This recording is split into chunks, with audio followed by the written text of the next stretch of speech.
So what causes this? Well, it can be a number of things. Highly processed foods, allergenic or sensitizing foods, nutrient-poor foods, foods that are high on the glycemic index cause your blood sugar to spike, excess pesticides, intestinal dysbiosis. Intestinal dysbiosis. Dysbiosis is essentially bad living environment in your intestines. It can be an overgrowth of yeast or bacteria, not enough good bacteria, poor ability to digest the foods you do eat. Since 60% of your immune system is around your gastrointestinal tract, this is a key.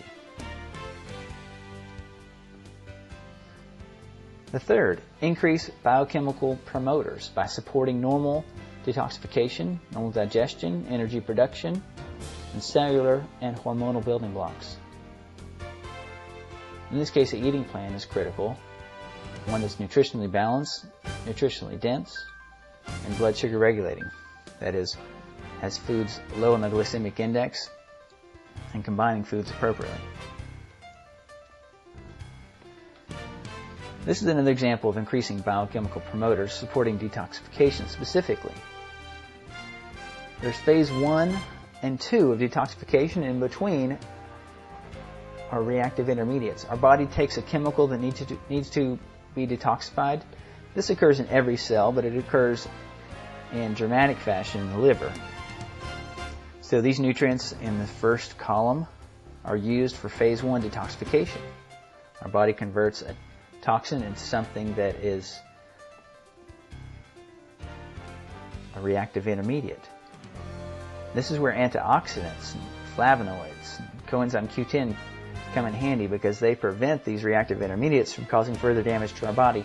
And finally, it goes back through the liver, going through phase 2 detoxification, and the chemical is made water soluble. We're then able to release it in the urine or the bile. We can get it out of our body. Next, move and use your body correctly. This is our focus in this presentation.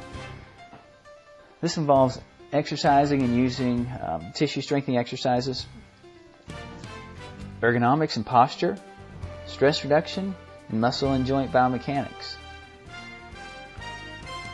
So for the normal body, just exercise. Do some aerobic strengthening. This is as recommended by the American Academy of Sports Medicine and the American Heart Association. Say, do aerobic and strengthening exercises. That'll take care of you. That'll help you be more healthy. It's true. But if exercise is not enough, or if it's too much for you, this is how to move and use your body correctly. Use slow breathing and other stress reduction exercises. This improves the balance between the sympathetic and parasympathetic nervous systems. Remember, we talked about adrenal fatigue. Spinal adjustments restore joint motion to allow more communication between tissues and the brain. And muscle strength and coordination and rehabilitation. That restores ability to move your body with less injury and strain. This approach takes care of many more people that wouldn't be taken care of otherwise. And most of the urgent care community is not aware of most of these things and how beneficial they can be.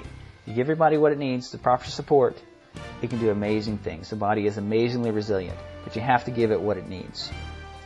So intentional slow breathing and stress reduction, increase parasympathetic activity, and decrease sympathetic activity. So the person on the left, they are stressed. They need more parasympathetic activity. The person on the right is actually decreasing sympathetic activity. They're increasing the parasympathetic because they are relaxing. And this promotes healing and lessens pain. Next, move and use your body correctly. Spinal adjustments. Several example and research articles on how adjustments can improve pain in the body. For example, upper back, thoracic spinal adjustments resulted in significant decrease in neck pain. 27% more improvement than electrical and heat therapies. Over 6 weeks, in another study, spinal adjustments reduced headache as much as medication, and improvements lasted only in the spinal adjustment group. What about with migraines?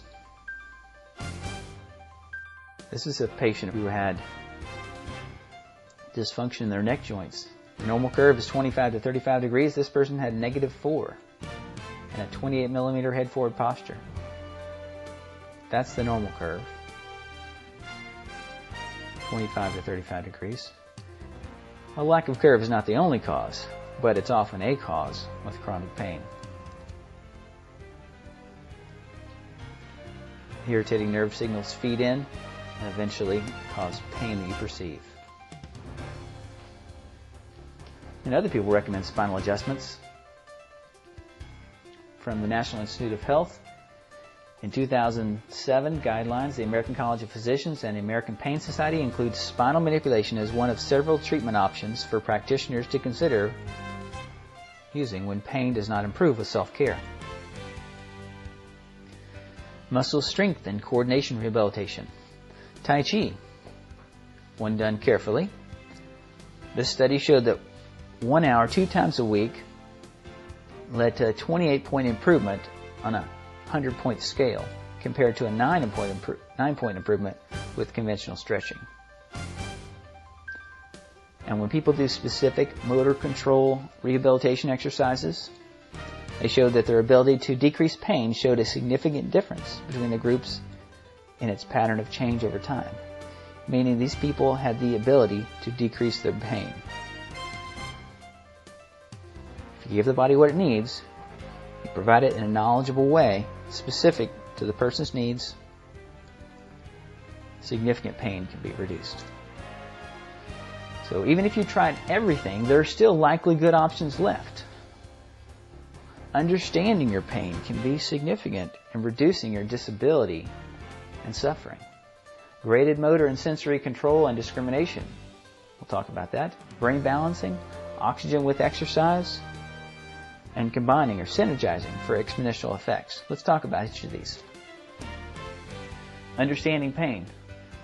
An educational program on CD and book by David Butler and Laura Mosley out of the UK and Australia. It's an educational program designed for the non-medical person that teaches the accurate concepts and physiology of pain generation. So, it tells you what's going on. Why is the pain there? And techniques for taking an active role in gradually overcoming pain states through proper response to pain and graduated movements. It's a research-proven program to reduce suffering and disability in chronic pain sufferers. Graded motor and sensory control and discrimination. With graded motor control therapy, the muscles and joints are carefully moved in a very conscious, very specific way, so your brain and your muscles become more coordinated in doing the right thing at the right time, gradually laying this pathway for proper coordination. So movement is now beneficial and not detrimental. Seems obvious enough, but when you've had chronic pain, this chronic dysfunction, then small movements, remember we talked about the amazing complexity? You've lost the ability to control those complex movements without having them be detrimental. And then graded sensory discrimination therapy. In this case, you improve your body's ability to discriminate one point from another, and we'll show you more how this works. So why would this be needed, and how does it work? Remember the complexity and the perception. There's more to the story than we told you before. Pain is a perception, and our body is amazingly complex. So we have mental, sensory, motor, chemical, relay centers, and biomechanics. Here we're going to focus on relay centers. So we have information coming from the elbow, for example, going up into the brain to the brain stem. Again, still not to consciousness yet. Part of it may be, and part of it's not. Then we have the lower back. And we have another signal coming from the lower back and the hip. All this information coming in. And that can then generate pain.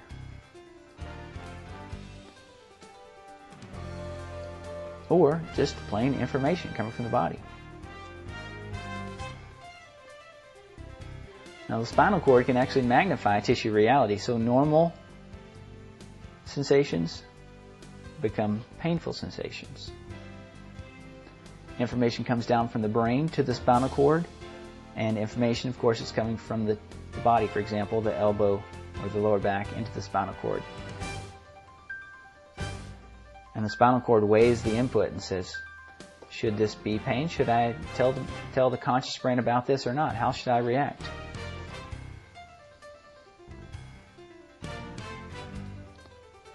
The homunculus. This is now up in the brain, where the brain sees the body. Different parts of the brain perceive or see different parts of the body. And you see how on the left-hand picture there's a large hand and a large face?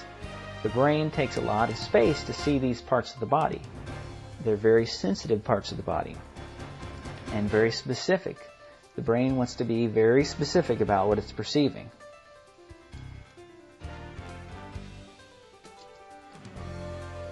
Now, increased numbers of sensors or receptors in the brain and overlapping of signal areas in the brain, or smudging, we call it, is correlated with altered reactivity of movement or to feeling. One study showed that after just 72 hours of immobilization, meaning the hand wasn't allowed to move, the brain activity redistributes. Actually redistributes more to the other hand side of the brain.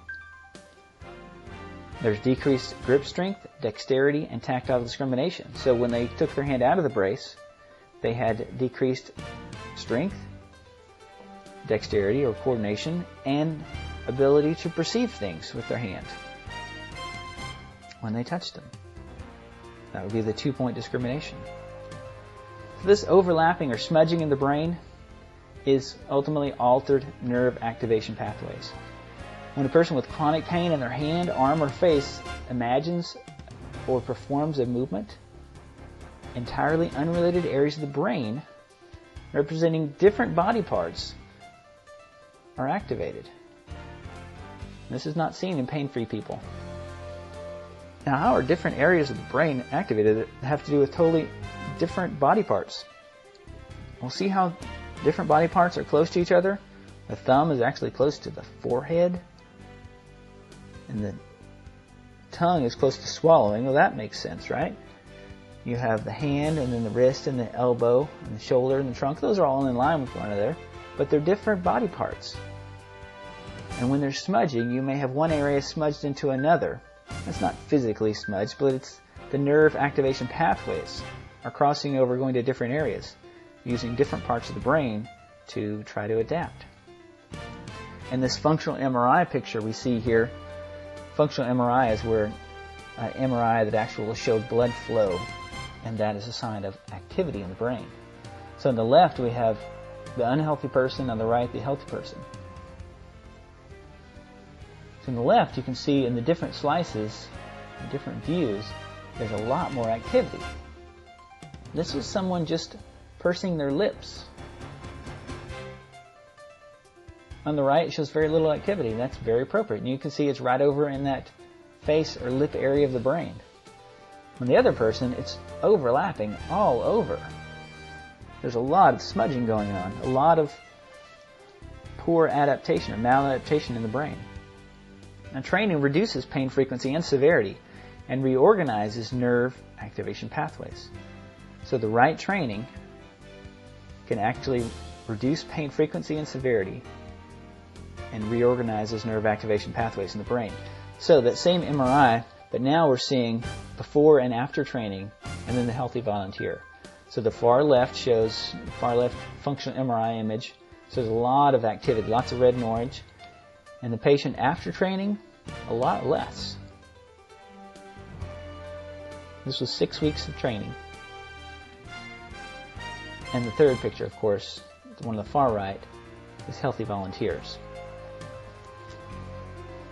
The person in the middle, after training, they're not perfect, but they are dramatically better brain function and significantly less pain.